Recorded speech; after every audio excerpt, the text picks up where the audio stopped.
नून panel दिखाइए। गाबा sir, हाँ जी। क्या बदल गया ये एकदम से 6 घंटे में? बस सब कुछ बदल गया। जैसे कि आपने बताया कि 1.5 घंटा, बस 1.5 घंटा निकल गया कैसे भी कर हाँ, एनीवे कुछ स्टॉक्स फिर भी अच्छे लगते हैं। आई थिंक मेरा स्टॉक लगता है एक पसंद है जो इस वक्त वो है डॉक्टर रेड्डी। ट्रेड कर रहा है 6361 के आसपास। बस कुछ 50 रुपए का स्टॉप लगा चले तो पॉसिबल है कि 6500 की तरफ जाना चाहिए। एक दो दिन लगेंगे लेकिन इसका सेटअप मुझे सही है। सब कुछ बदल गया एक्चुअली। वही वो था ना, जज्बात बदल गए, हालात बदल गए। वो वही। वो वाला मीम आज वाकई में।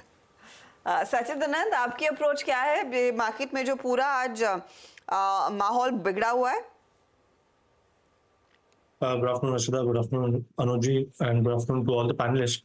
मुझे लग रहा है यहाँ पर जिस तरीके से एक प्रॉफिट बुकिंग या सेलिंग हुई है, मुझे लग रहा है 22,380 से 400 के आसपास एक कमेंडेबल सपोर्ट है एंड इमीडिएट बेसिस पे तो मुझे लग रहा है यहाँ से एक अच्छी रिकवरी ही बननी चाहिए।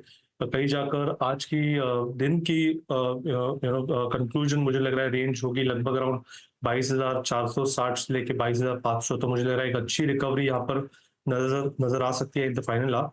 एंड उसी लिहाज से बजाज फाइनेंस का काउंटर में यहाँ पर लॉन्ग्स रेकमेंड कर रहा हूँ। एक अच्छे गैप अप ओपनिंग के बाद एक अच्छी करेक्टिव यहाँ पर नजर आई है। यानी करेक्शन में जो सुबह का जो गैप था वो इसने काफी अच्छी तरह फिल कर दिया है। अपने 200 डे एक्सपोनेंशियल मूविंग एवरेज के आसपास एक फ्रेश बेस बनाने का प्रयास कर रहा है।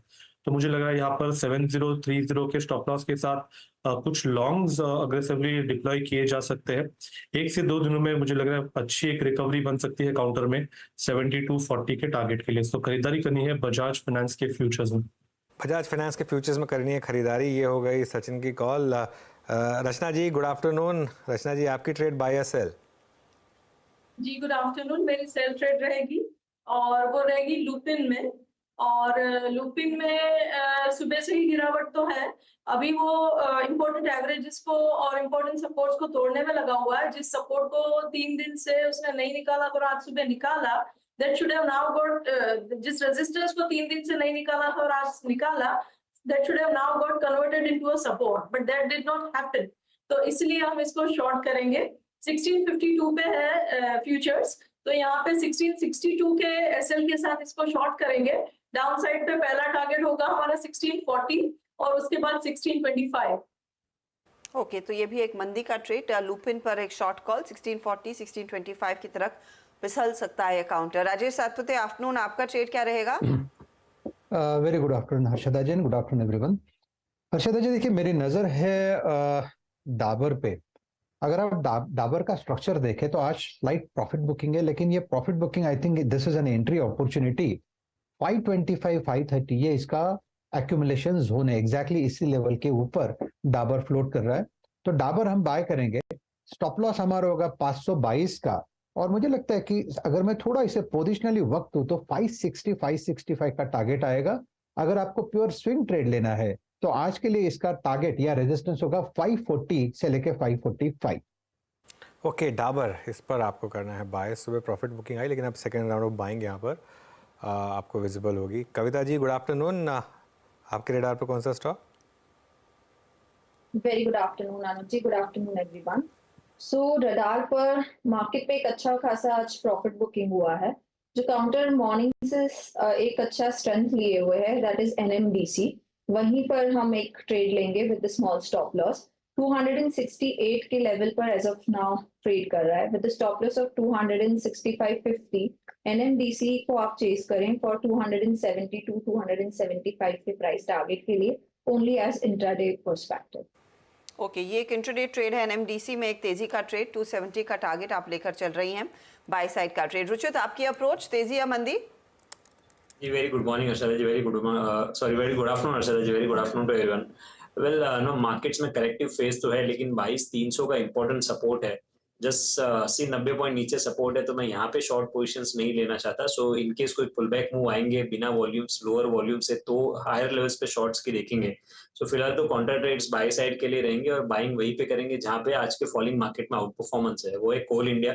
ओपन इंटरेस्ट देखे तो फ्यूचर्स में 4-5% के ओपन इंटरेस्ट का इंक्रीज हुआ है, जो क्लियर इंडिकेट कर रहा है लॉन्ग बिल्टअप हुआ है।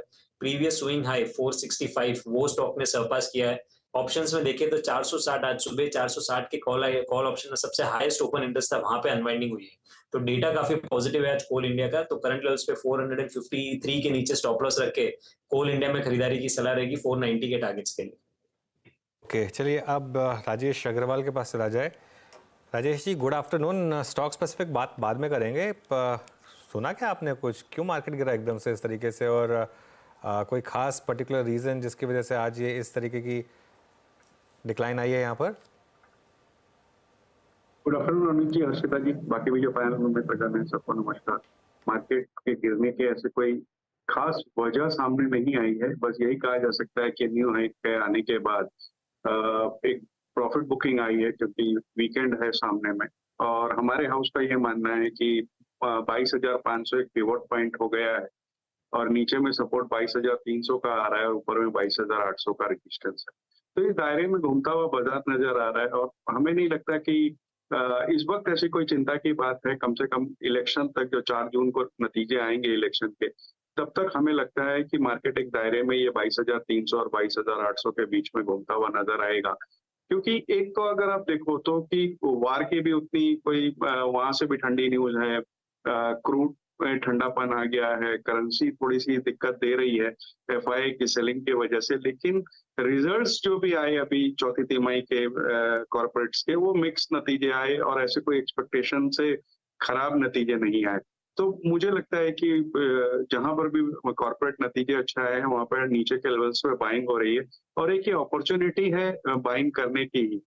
दूसरे अगर आप देखेंगे तो जो पॉलिटिकल स्टेबिलिटी की बात हो रही है कि मौजूदा सरकार ही रिपीट होने वाली है, तो ये एक संतोष है कि जो भी पॉलिसी इस वक्त है वही कंटिन्यू होती हुई नजर आएगी, फिर वो चाहे इंफ्रास्ट्रक्चर ग्रोथ की हो या दूसरे चीजों की। वो सब चीजों की वजह से बाजार में मुझे बहुत बड़ी गिरावट की इस वक्त उम्मीद नहीं है। आज जो सेलिंग प्रेशर आया है, मेरे हिसाब से सिर्फ और सिर्फ प्रॉफिट बुकिंग की वजह से आया है।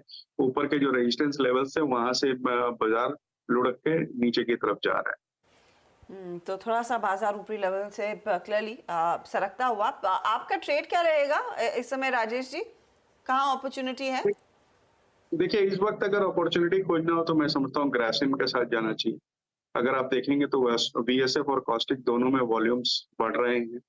कॉस्टिक के तो प्राइसेस भी बहुत बढ़ रहे हैं, और चाइना के इकोनॉमिक डेटा जो पॉजिटिव आ रहे हैं, उससे जो प्राइसेस का ओवरहैंग था कम से कम वो खत्म होता हुआ नजर आ रहा है। दूसरे, इनके अल्ट्राटेक में करीब 57-58% की होल्डिंग है, एबीसीएल में होल्डिंग है, वोडाफोन में 11.5% की होल्डिंग है, और सबसे अच्छी बात है कि कैपेसिटी एक्सपेंशन कर रहे हैं। तो इन सारी चीजों के बीच में जो इन्होंने पेंट के क्षेत्र में उतरने का 10,000 करोड़ के आसपास का कैपेक्स की बात करी है, इन सारी चीजों के मद्देनजर अगर आप देखो तो हमें अभी भी इतनी बढ़त के बाद, लास्ट अगर साल 6 महीने में देखें तो करीब 30-40% बढ़ गया। उसके बाद भी हमें लगता है कि चूंकि अल्ट्राटेक में एक बड़े एक्सपेंशन होंगे और वहां डिमांड अच्छी निकल के आएगी, यहाँ एक अच्छा अपसाइड हो सकता है। वैल्यूएशन भी अगर आप देखेंगे तो कंसोलिडेटेड पी जो अभी है वो 27-28 के आसपास ट्रेड कर रही है, जो कि कंसिडरिंग कि ग्रासिम का जो पोर्टफोलियो खुद के प्रोडक्ट्स का भी है और उनके जो सब्सिडरीज का है, मुझे लगता है कि रीजनेबल है। यहाँ से कम 10 से 12% की बढ़त आने वाले 6 से 9 महीने में बिल्कुल हो सकती है। तो यहाँ पे हम खरीदारी की सलाह दे रहे हैं।